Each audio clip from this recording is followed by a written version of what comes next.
A'udzubillahiminasyaitonirrajim. Bismillahirrahmanirrahim. Assalamualaikum warahmatullahi wabarakatuh. Om Swastiastu, Shalom, Nama Budaya, Salam Kebajikan, dan Salam Sejahtera bagi kita semua. Bismillahirrahmanirrahim. Alhamdulillah wa syukurillah wa ni'matillah la haula wa la quwata illa billah amma ba'dah. Yang terhormat Ibu Siska Mairita sebagai Dewan Penasihat, yang saya hormati Bapak, Ibu, Saudara-saudari peserta penyuluhan secara online, protokol kesehatan 5M, dan pembatasan kegiatan peribadatan atau keagamaan pada masa pandemi COVID-19 sesuai dengan Surat Edaran Kementerian Agama Republik Indonesia nomor SE 20 tahun 2021. Marilah kita panjatkan puja dan puji syukur kita kehadirat Allah Subhanahu wa Ta'ala, Tuhan yang Maha Esa. Atas nikmat, rahmat dari Tuhan yang Maha Esa, kita bisa berkumpul di sini bersama-sama dalam acara penyuluhan secara daring atau online, penerapan protokol kesehatan 5M. Mudah-mudahan kita di sini mendapatkan keberkahan dari Allah Subhanahu wa Ta'ala.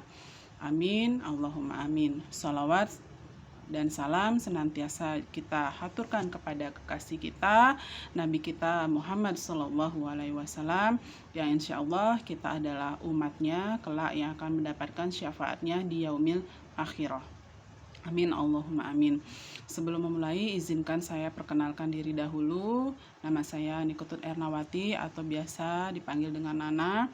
Alamat saya itu di Jalan Bila nomor 24, Perum Cerita Sani Indah, Banjar Dukuh Dalung, Kecamatan Kuta Utara, Kabupaten Badung, Provinsi Bali. Saat ini saya adalah mahasiswi di Universitas Terbuka Denpasar, dan saya juga sebagai seorang penyuluh agama Islam non-PNS Kementerian Agama Kabupaten Badung, wilayah kerja Kecamatan Kuta Utara, dan binaan dari KUA Kecamatan Kuta.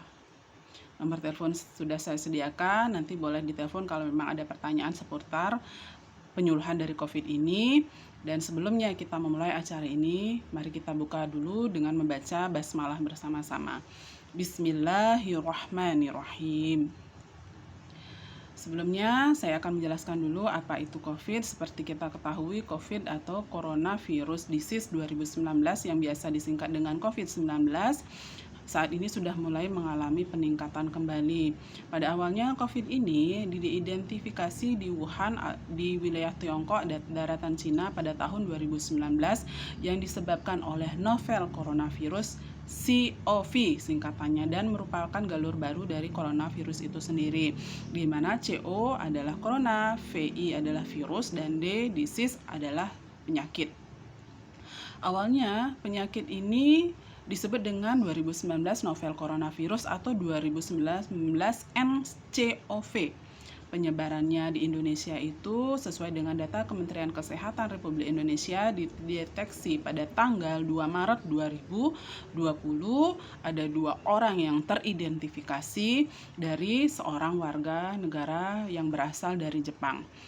Penyakit ini sangat cepat penularannya dan berbahaya. Jadi kita harus antisipasi apabila mendapatkan gejala-gejala seperti yang akan saya sebutkan. Di sini ada 3 gejala, yaitu yang pertama gejala umum, yang kedua gejala kurang umum, dan yang ketiga adalah gejala serius.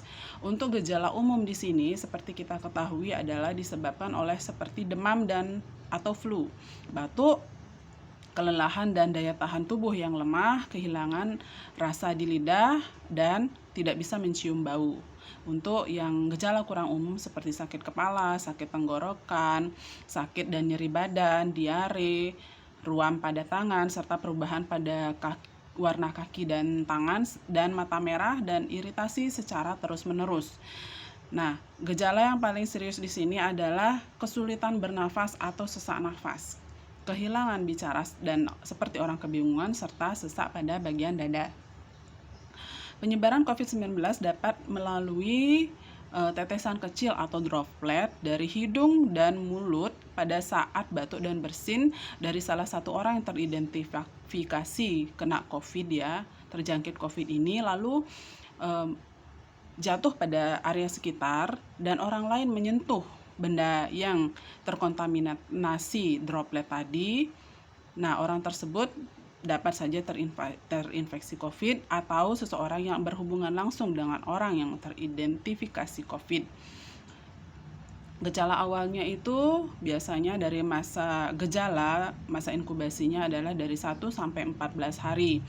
Dari hari pertama sampai ke 6 hari, gejala-gejala umum akan terlihat, dan masa 14 hari itu maka diharapkan bagi Bapak, Ibu, atau saudaranya yang melihat ada gejala seperti ini segera menghubungi Dinas Kesehatan ataupun posko penanggulangan COVID yang tersebar di wilayah Bapak, Ibu.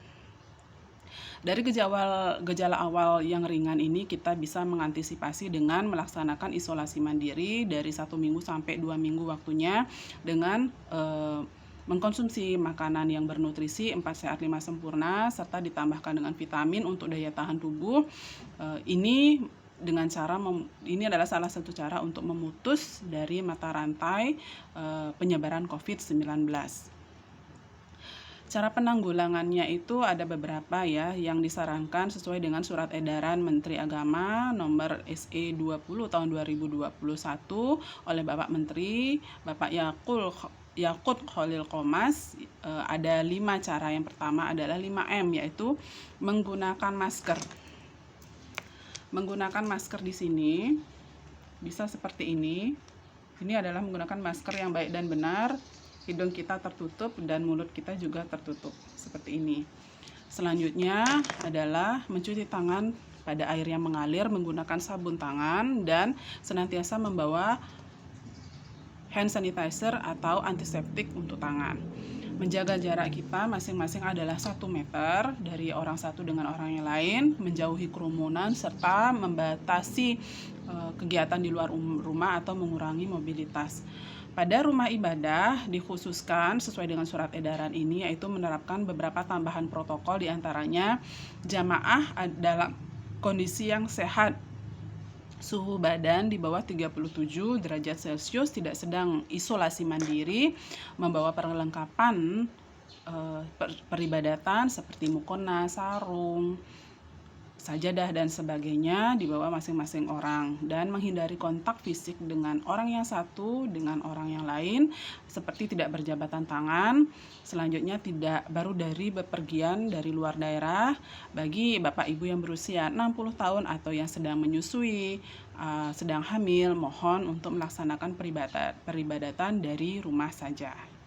Khususnya untuk tempat ibadah ada beberapa aturan untuk penanganan dan pelaksanaan protokol 5M ini. Ada tambahan, yaitu Menteri Bapak Yakut Khalil Qomas menyampaikan itu sesuai dengan surat edaran, yaitu menyediakan petugas dan pengawas protokol kesehatan 5M untuk berjaga-jaga, melakukan pemeriksaan suhu tubuh dengan menggunakan termogan, menyediakan hand sanitizer, sabun cuci tangan, air mengalir, dan sarana untuk membersihkan tangan, mengatur jarak yang satu dengan yang lainnya, baik itu pada lantai, tempat duduk, atau halaman.